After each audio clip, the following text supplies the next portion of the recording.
Hi, I'm Jan, and today I'll be showing you how to assemble and disassemble our base pad.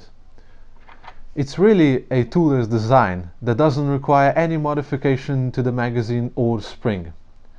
Made from 7075 aluminum, the base pad is tough and features an aggressive grip tape on the bottom and texturing on the side.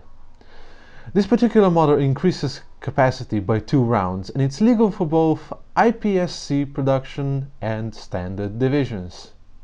Now I will show you the assembly procedure. First, remove the original base plate from the magazine. Then remove the original retention plate. Mount the provided plate.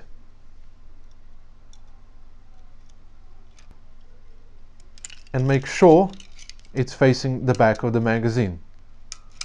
Push it down as far as possible and install the base pad. Make sure that the retention plate sits in nicely.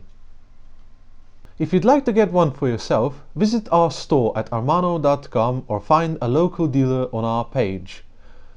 Don't forget to subscribe and turn on the notification bell.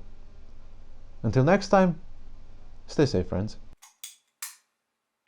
Keep holding the spring unless you want it to launch away.